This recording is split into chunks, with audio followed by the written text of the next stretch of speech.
नारा संचार के ज्योतिष संवाद कार्यक्रम में आप सभी का स्वागत है और अनिल जैन का प्यार भरा नमस्कार। जैसा कि आप जानते हैं कि जब भी बच्चे का बर्थ होता है फैमिली में, तो हम ज्योतिष के पास भागते हैं और पता है क्या पूछते हैं उससे। उससे पूछते हैं कि जल्दी से आप ये बता दीजिए कि बच्चे का जन्म किस पाई में हुआ है। और अगर कोई हमसे कहता है कि बच्चे का जन्म चांदी के पाई में हुआ है, तो हम इतने खुश होते हैं कि हमें और कुछ पूछने की जरूरत नहीं पड़ती। आप सोच रहे होंगे कि ये पाया क्या है, बट इससे पहले कि हम पाई के बारे में डिस्कस करें, मैं आपको एक बात और बताना चाहता हूँ कि पिछले कार्यक्रम में आप लोगों ने बहुत सारे प्रश्न पूछे थे, लेकिन किसी टेक्निकल इशू के कारण हमारा जो फेसबुक पेज है उस पर कुछ टेक्निकल इशू के कारण वो सारे क्वेश्चंस डिलीट हो गए हैं। मैं आपसे यही निवेदन करूंगा कि अगर आप मुझे अभी भी अपना प्रश्न दोबारा से भेज देंगे, तो मैं कोशिश करूंगा कि उसका उत्तर मैं आज ही आपको दे पाऊँ। तो आप जो पिछले हफ्ते आपने प्रश्न पूछे थे, तो मेरा निवेदन है कि आप कृपा करके अगर आप जल्दी से मुझे दोबारा से वो प्रश्न आप लिख देंगे, तो हम पूरी कोशिश करेंगे कि उसका उत्तर भी आपको आज मिल जाए। तो हम बात कर रहे थे पाए की, कि पाया जैसे ही पता लगता है कि हमारा बच्चा चांदी के पाई में जन्म हुआ है उसका, तो हम बहुत खुश होते हैं और हम फिर ज़्यादा ज्योतिष से पूछने की कोशिश भी नहीं करते, बहुत प्रसन्न होते हैं।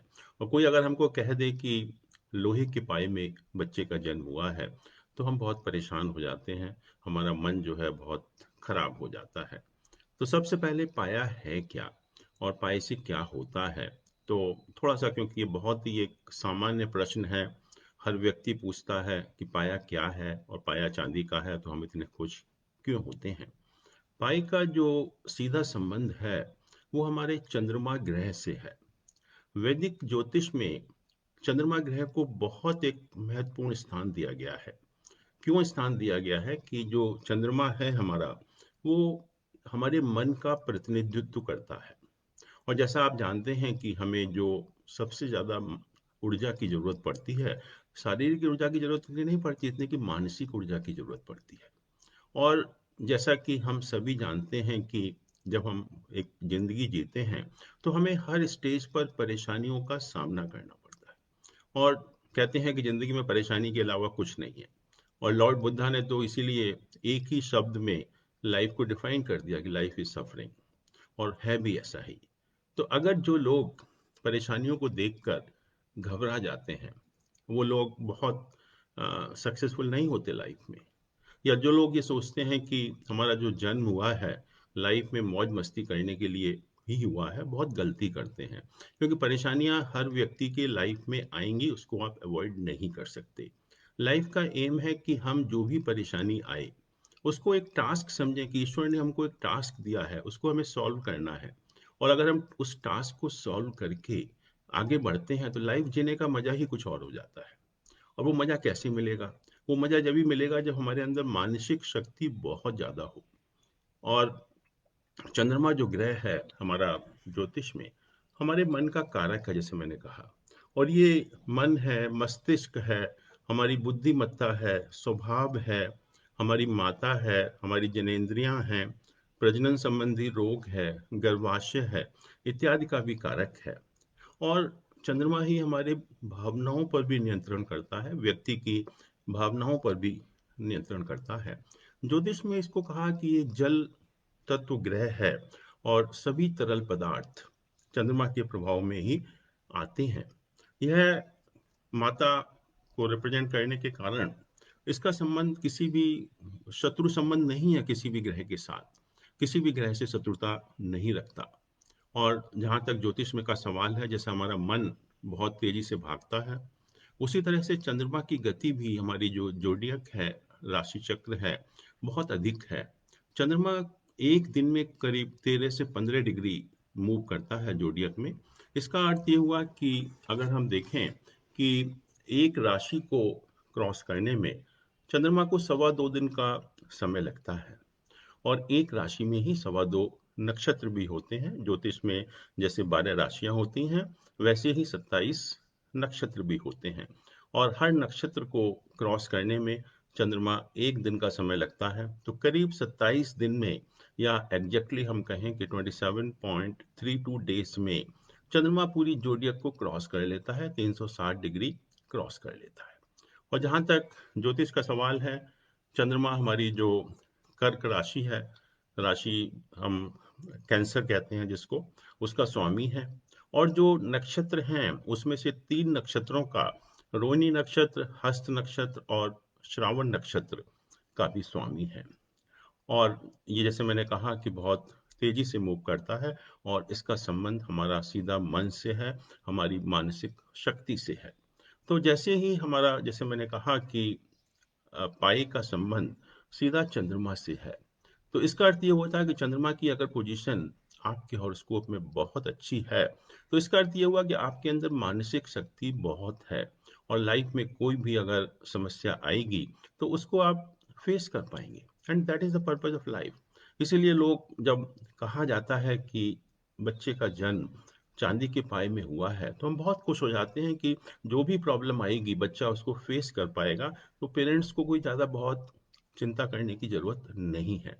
तो ये पाया डिसाइड कैसे होता है, बट जैसा मैंने कहा कि इसका संबंध सिर्फ चंद्रमा से है और किसी ग्रह से नहीं है। हम सिर्फ अपनी जन्म पत्री में या हॉरोस्कोप में ये देखते हैं कि चंद्रमा की पोजीशन हमारे हॉरोस्कोप में क्या है, और कुछ पोजीशन हॉरोस्कोप में अच्छी मानी जाती हैं और कुछ खराब मानी जाती हैं।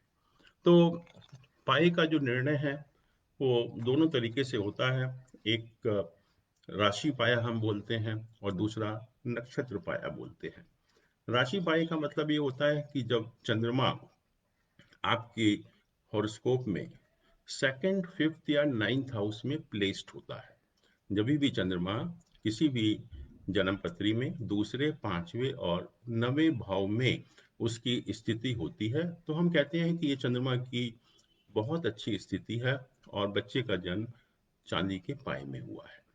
इसी तरह से जब चंद्रमा की स्थिति किसी भी हॉरोस्कोप में तीसरी, सातवें या 10वें भाव में होती है, third, seventh and 10th house में होती है, तो उस स्थिति को हम कहते हैं कि तांबे का पाया, कि बच्चे का जन्म जो है वो तांबे के पाए में हुआ है। इसी तरह से जब चंद्रमा किसी भी हॉरोस्कोप में फर्स्ट, सिक्स्थ या 11th हाउस में, पहले, छठे या 11वें भाव में होता है, तो हम कहते हैं कि जो बच्चे का जन्म है वो सोने के पाए में हुआ है। इसी तरह से जब चंद्रमा चौथे, आठवें या 12वें भाव में स्थित होता है किसी भी हॉरोस्कोप में, तब हम कहते हैं कि बच्चे का जन्म लोहे के पाए में हुआ है। चंद्रमा जो है उसकी जो मेटल है, वो धातु है, वो चांदी है, और इसलिए हम चांदी के पाए को सर्वोत्तम मानते हैं, क्योंकि इसका संबंध चंद्रमा से है और वही चंद्रमा की मेटल या धातु भी है। तो इसीलिए श्रेष्ठता क्रम में चांदी का पाया जो है वो सर्वोत्तम माना गया। तो इसीलिए हम बहुत खुश होते हैं कि जब भी हमको पता लगता है कि बच्चे का जन्म चांदी के पाए में हुआ है, तो लगता है कि बच्चा जो है मेंटली बहुत स्ट्रांग है, और लाइफ में कोई भी प्रॉब्लम आएगी तो वो उसको फेस कर पाएगा। इसी तरह से जो, अगर हम श्रेष्ठता क्रम में देखें, तो दूसरा नंबर जो है वो तांबे के पाए का आता है, कि चांदी के पाए के बाद जो दूसरा श्रेष्ठ पाया है वो तांबे का पाया है। उससे कम तीसरा नंबर जिसका आता है वो सोने का पाया है। और अंतिम जो कहते हैं कि हम चंद्रमा की पोजीशन काफी वीक है हॉरोस्कोप में, वो लोहे का पाया है। और लोहे का पाया जब बताया जाता है किसी को भी कि बच्चे का जन्म लोहे का पाए में हुआ है, तो वो एक चिंता का कारण बन जाता है परिवार के लिए। इसी तरह से नक्षत्र पाया भी हम लोग डिसाइड करते हैं कि चंद्रमा जो है वो जन्म के समय किस नक्षत्र में है, और नक्षत्र पाया भी चंद्रमा की स्थिति पर निर्भर करता है कि जन्म के समय चंद्रमा किस नक्षत्र में है। और उसको भी हमने इन्हीं 4 हिस्सों में डिवाइड किया: चांदी, तांबा, सोना और लोहे का पाया। तो अगर चंद्रमा जन्म के समय इन 12 नक्षत्रों में होता है: आद्रा, पुनर्वसु, पुष्य, अश्लेषा, मघा, पूर्व फागुनी, उत्तर फागुनी, हस्त, चित्रा, स्वाति, विशाखा और अनुराधा इन नक्षत्रों में होता है, तो हम कहते हैं कि बच्चे का जन्म जो है वो चांदी के पाए में हुआ है। इसी तरह से जब चंद्रमा जन्म के समय ज्येष्ठा, मूला, पूर्वाषाढ़, उत्तराषाढ़, श्रावण, धनिष्ठा, शतविशाख, पूर्व भाद्रपद या उत्तर भाद्रपद में होता है, तब हम कहते हैं कि बच्चे का जन्म जो है वो तांबे के पाए में हुआ है। इसी तरह से जब चंद्रमा जन्म के समय रेवती, अश्विनी या भरणी नक्षत्र में होता है, तब हम कहते हैं कि बच्चे का जन्म जो है वो सोने के पाए में हुआ है। और अगर जन्म के समय चंद्रमा कृतिका, रोहिणी या मृगशिरा नक्षत्र में होता है, तब हम कहते हैं कि बच्चे का जन्म लोहे के पाए में हुआ है। और उसी तरह से जैसा कि चंद्रमा की जो है अगर चांदी के पाए में अगर जन्म होता है तो उसको हमने शुभ कहा, श्रेष्ठ कहा, तांबे के पाई को भी शुभ कहा, और सोने के पाई को मध्यम शुभ कहा, और लोहे के पाई को अशुभ कहा, हानिकारक कहा। तो इस तरह से ये जो पाई का डिसीजन होता है, और पाया जैसे मैंने कहा कि हमारी जो चंद्रमा की पोजीशन है हमारे हॉरोस्कोप में, उसके ऊपर निर्भर करता है, और ये हमारी मानसिक शक्ति को दर्शाता है। चंद्रमा जो हॉरोस्कोप में है बहुत एक महत्वपूर्ण ग्रह है, और चंद्रमा अगर किसी भी हॉरोस्कोप में बलवान होता है तो मानसिक शक्ति तो हमारे अंदर होती ही है। इसके अतिरिक्त जो हमारा उच्च पद की प्राप्ति होती है, हमारे समाज में मान प्रतिष्ठा हमको मिलती है, और हमारी जो भावनाएं होती हैं उसको अप्रिशिएट किया जाता है लोगों के द्वारा। तो हमारी पूरी लाइफ में इसका एक बहुत महत्वपूर्ण रोल रहता है। और जैसा शायद आप लोग परिचित भी होंगे कि चंद्रमा इतना इम्पोर्टेंट ग्रह है कि इससे बहुत सारे योग भी बनते हैं ज्योतिष में, जो कि बहुत एक महत्वपूर्ण योग हैं। और उसमें कुछ शुभ योग भी हैं, कुछ अशुभ योग भी हैं। शुभ योग की अगर हम बात करें तो कहा गया कि अगर चंद्रमा और बृहस्पति आपस में अगर एक दूसरे से केंद्र में होते हैं तो गज केसरी योग बनता है। गज माने हाथी, केसरी माने शेर, जिसके घर पर हाथी और शेर हो। अर्थात ये इसका डायरेक्ट जो संबंध है वो हमारी सुख समृद्धि से है, कि जिस व्यक्ति के भी अगर गज केसरी योग होता है तो उसकी लाइफ में सुख समृद्धि आती है, संपन्नता आती है। इसी तरह से एक दूसरा योग बनता है चंद्र मंगल योग हम जिसको कहते हैं। और कहते हैं कि जिस व्यक्ति के भी चंद्रमा और मंगल इकट्ठा होते हैं हॉरोस्कोप में, किसी भी हाउस में हो, किसी भी पोजीशन में हो, तो कहा जाता है कि ऐसे व्यक्ति के घर से लक्ष्मी कभी अपना निवास स्थान नहीं छोड़ती। अर्थात कभी उन ऐसे लोगों को पैसे की कमी नहीं होती। और हमारा जो मान सागरी है, एस्ट्रोलॉजी टेक्स्ट है, बहुत इंपॉर्टेंट टेक्स्ट है, उसमें तो कहा गया कि एक श्लोक कहा कि चंद्रेण मंगलो युक्तो जन्म कालेन यदा भवेत ता जातस्य गेहम तु लक्ष्मी नेव विमुष्यते। अर्थात जिन व्यक्तियों के जन्म के समय चंद्रमा और मंगल का योग होता है, ऐसे व्यक्तियों के घर से लक्ष्मी कभी अपना निवास स्थान नहीं छोड़ती है। उसका कारण यही है कि चंद्रमा जो है हमारे मन का कारक है, और मंगल उसको एनर्जी देता है, ऊर्जा देता है, हमारे जो माइंड है उसको एक्टिवेट करता है। और जैसा कि हम लोग जानते हैं कि हम पूरी जिंदगी में जो हमारी मेंटल कैपेबिलिटी है, जो हमारी मेंटल एनर्जी है, हमारी जो मस्तिष्क की कैपेसिटी है, उसका हम 10-15% से ज़्यादा इस्तेमाल नहीं कर पाते। और किसी तरह से अगर हम उसको बढ़ा लें, और वो पॉसिबल है जब चंद्रमा और मंगल की युति हो, हमारे माइंड को एनर्जी प्रदान करे, हमारा माइंड एक्टिवेट हो। और जब माइंड एक्टिवेट होगा तो naturally we will have some skill which will be unparallel. और जब हमारे अंदर कोई भी ऐसी स्किल होगी तो नेचुरली हमारी जो डिमांड होगी, या कभी ऐसे व्यक्तियों के पास पैसे की कमी नहीं हो सकती। ऐसे ही कहा कि चंद्रमा और जब शनि का योग होता है तो विष योग बनता है।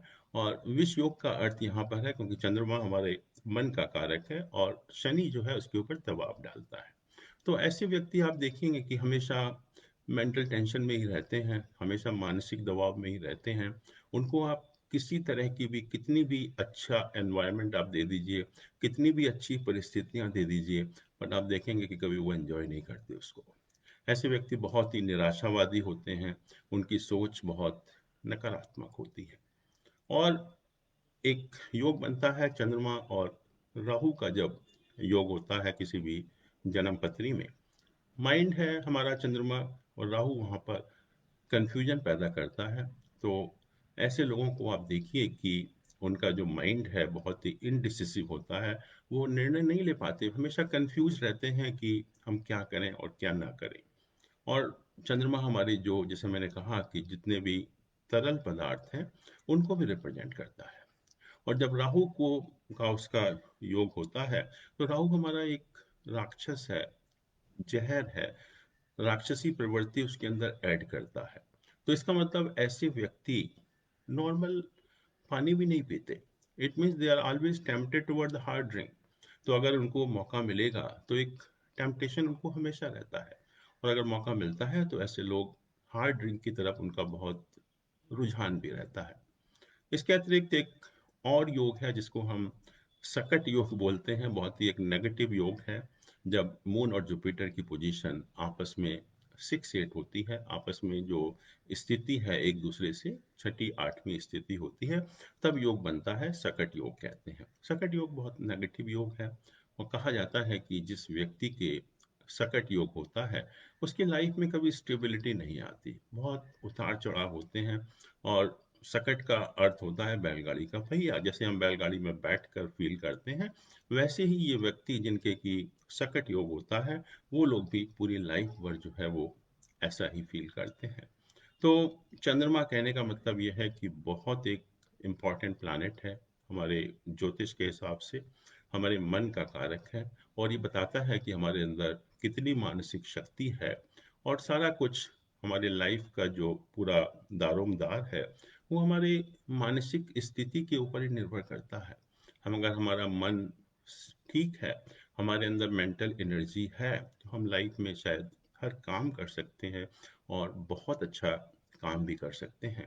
और इसीलिए जो चंद्रमा है ये रॉयल फैमिली है, जो ज्योतिष में इसको सन को हम राजा कहते हैं और चंद्रमा को रानी कहते हैं। They belong to the royal family.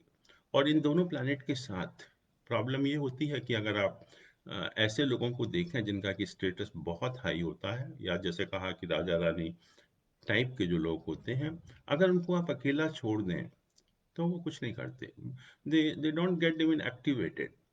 तो वही यहाँ पर जो सन और मून के साथ योग बनते हैं, कहते हैं कि जब तक उनके साथ में एडवाइजर्स नहीं होते या दूसरे प्लैनेट नहीं होते, ये प्लैनेट एक्टिवेट नहीं होते, इनकी पोजीशन आपके हॉरोस्कोप में कितनी भी अच्छी क्यों ना हो, लेकिन उसके रिजल्ट नहीं मिलते। तो इसीलिए कहा कि जब चंद्रमा के आसपास इधर उधर अगर सूर्य और राहु केतु के अलावा अगर कोई प्लैनेट नहीं होता है, तब एक बहुत ही एक नेगेटिव योग बनता है, केमद्रुम योग बोलते हैं।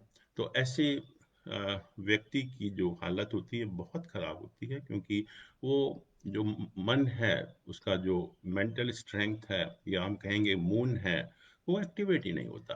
तो चंद्रमा अपने रिजल्ट देने में असमर्थ हो जाता है। तो ऐसे व्यक्तियों की जो स्थिति होती है नॉर्मली बहुत अच्छी नहीं होती है। तो ये बेसिकली जो पाया है उससे मतलब था आपको बताने का, क्योंकि हम लोग हमेशा हर फैमिली में यही होता है कि जैसे ही बच्चे का जन्म होता है हम भागते हैं ज्योतिष के पास, जल्दी से ये बता दो किस पाए में जन्म हुआ है। और पाया जब बताया जाता है चांदी का तो हम बहुत खुश होते हैं, और जब कोई कहता है कि नहीं चांदी का नहीं लोहे का पाया है, तो नेचुरली हमारे अंदर जो है वो एक टेंशन बढ़ जाता है। तो उसी को ध्यान में रख के मैंने सोचा आपको ये बता दिया जाए कि जो पाई का अर्थ ज्योतिष में क्या है। अब मेरे पास कुछ प्रश्न हैं, तो उनको भी मैं लेने की कोशिश करता हूँ। पहला प्रश्न डॉक्टर जया गुप्ता ने भेजा है दिल्ली से। कोई फीमेल है जिसका कि डेट ऑफ बर्थ 6 मई 90 है, और टाइम रात का 10:10 है, और दिल्ली का बर्थ है। इन्होंने पूछा है कि when she will get married. तो ये उनका प्रश्न है। तो अगर हम हॉरोस्कोप बनाएंगे तो हम देखते हैं कि जो लग्न है वो सेगिटेरियस या धनु राशि है, और उसका जो लॉर्ड है वो 7वें भाव में स्थित है। और जैसे एक ज्योतिष में सिद्धांत है कि कारक भाव का नाश करता है, और ये सिद्धांत पूरी तरह से जो हमारा 7वां भाव है या जो मैरिज का भाव है उसके लिए पूरी तरह से एप्लीकेबल होता है।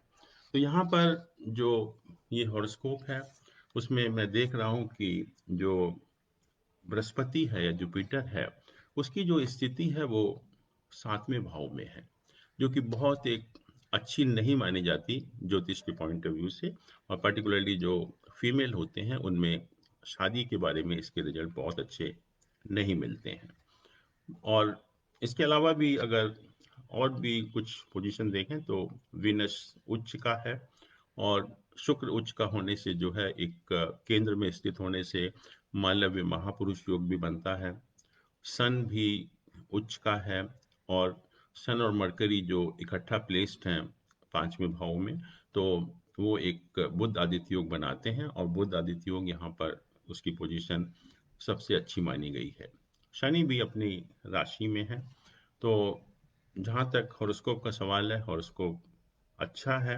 बट जहाँ तक शादी का सवाल है, शादी के मामले में मैं नहीं कहूँगा कि जुपिटर की पोजीशन जो है बहुत अच्छी मानी जाती है 7वें भाव में, वो पोजीशन बहुत अच्छी नहीं है।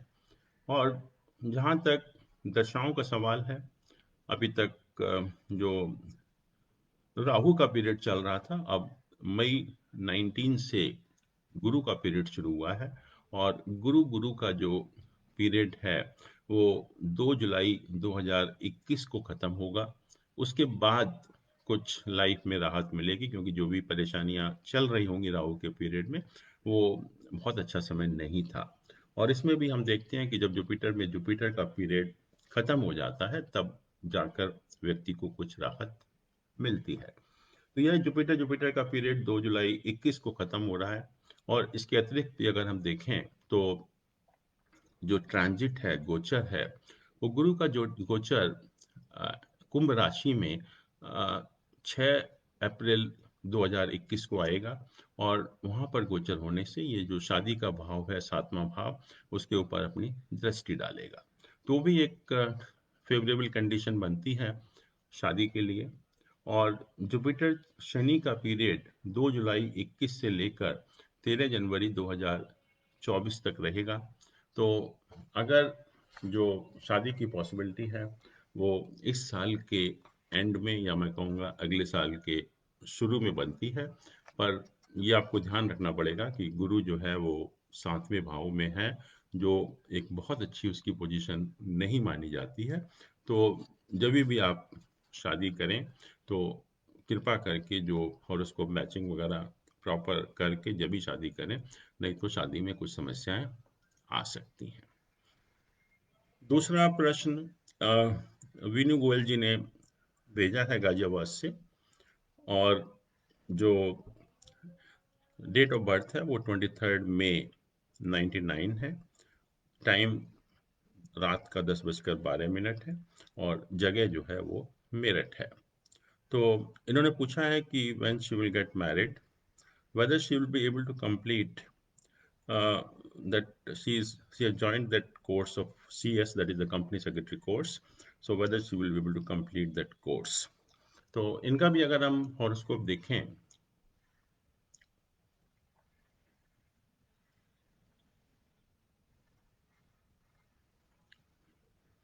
इनके हॉरोस्कोप में लग्न धनु राशि है, और उसका लॉर्ड जुपिटर गुरु, जो कि बहुत ही एक इम्पॉर्टेंट प्लैनेट है, वो अपनी राशि में केंद्र में बैठा हुआ है।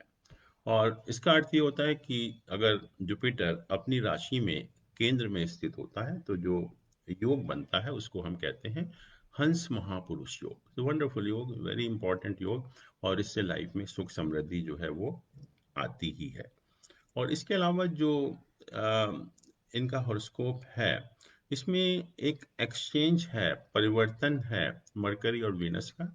जो सेवन्थ हाउस का लॉर्ड है वो सिक्स्थ हाउस में है और सिक्स्थ हाउस का लॉर्ड सेवन्थ हाउस में है। तो ये परिवर्तन योग हम इसको कहते हैं कि एक्सचेंज है, जो कि एक राजयोग कारक भी है। इसके अलावा जो शनि है इनका, वो पांचवें भाव में नीच का है, डेबिलिटेशन साइन में है। लेकिन उसका भी जो है वो नीच भंग होकर राजयोग कारक बन जाता है, तो उसको हम नीच भंग राजयोग कहते हैं। तो वो भी एक ग्रह की स्थिति बहुत अच्छी है, शनि की भी। तो ये देख रहे हैं कि हम ज़्यादातर जो प्लैनेट हैं इस हॉरोस्कोप में, उन सभी की जो पोजीशन है काफ़ी अच्छी है लाइफ में, प्रॉस्पेरिटी के लिए, लाइफ में सुख समृद्धि आने के लिए। लेकिन इस समय जो इनकी दशा ऑपरेट हो रही है वो मंगल की दशा ऑपरेट हो रही है, और मंगल की दशा 14 मार्च 2024 तक रहेगी। और उसके बाद राहु की दशा ऑपरेट होगी, जो कि 18 साल तक रहेगी। और राहु की दशा में जब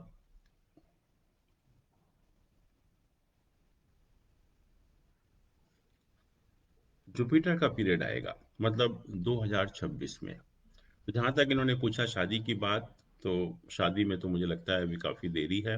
कम से कम जो 5 साल के बाद शादी होगी। और जहाँ तक जो इन्होंने लिखा है कि she has already joined that company secretary course and whether she will be able to complete that course. तो उसमें कोई डाउट नहीं है कि वो अच्छी तरह से करेगी, उसकी परफॉर्मेंस इस कोर्स में बहुत अच्छी रहेगी। तो उस तरफ से या उस पॉइंट ऑफ व्यू से कोई भी चिंता की बात नहीं है। तो मैं कहूँगा कि जो जिसका भी हॉरोस्कोप है, जो कंपनी सेक्रेटरी का कोर्स है, उसमें कोई भी प्रॉब्लम नहीं होगी। लेकिन जहाँ तक शादी का सवाल है, शादी में अभी टाइम है। और क्योंकि एट्थ हाउस को जुपिटर भी देख रहा है, तो शादी में कोई प्रॉब्लम भी इंडिकेटेड नहीं है। शादी जो मैरिड लाइफ है वो खुशहाल रहेगी, और हर तरह से जो है लाइफ में खुश रहेगी। क्योंकि लड़कियों के हॉरोस्कोप में मैंने देखा है कि अगर जुपिटर स्ट्रांग होता है, जैसे कि इनके हॉरोस्कोप में है, तो लाइफ में सुख समृद्धि तो आती ही है। और जब किसी भी अगर फीमेल के हॉरोस्कोप में अगर जुपिटर इतनी अच्छी पोजीशन में होता है, तो हम तो कहते हैं कि वो साक्षात लक्ष्मी है, कि जहाँ भी रहेगी, जहाँ भी जाएगी, जहाँ भी शादी होगी या अपने परिवार में रहेगी, वहाँ सुख समृद्धि अपने आप आती ही है। तो ये बहुत अच्छी पोजीशन है जुपिटर की इस बच्चे के हॉरोस्कोप में। तो ये शायद इनके दोनों प्रश्नों का जवाब मिल गया है। और मैं आपसे फिर निवेदन करूंगा कि पिछले बार काफ़ी प्रश्न आए थे, लेकिन किसी कारणवश हम लोग, कुछ टेक्निकल इशू होने के कारण फेसबुक पेज पर हम लोग वो डिलीट होने के कारण उसका जवाब नहीं दे पा रहे हैं। तो आपसे वही रिक्वेस्ट है कि आप जितना जल्दी हो आप दोबारा से आप उनको भेज दें, जिससे कि मैं अगले प्रोग्राम में उनको ले पाऊँ। और फिर मैं आपसे निवेदन करता हूँ कि ज्योतिष संबंधी किसी भी आप कोई शंका हो, आप समाधान चाहते हो, कोई प्रश्न आपको या कोई शंका आपको परेशान कर रही हो, तो कृपया करके आप लिखिए। हम कोशिश करेंगे उसका जवाब देने के लिए। और जो भी आपके व्यक्तिगत प्रश्न भी हैं, और उसके बारे में भी अगर आप अपने जन्म की डिटेल अगर आप भेज देंगे।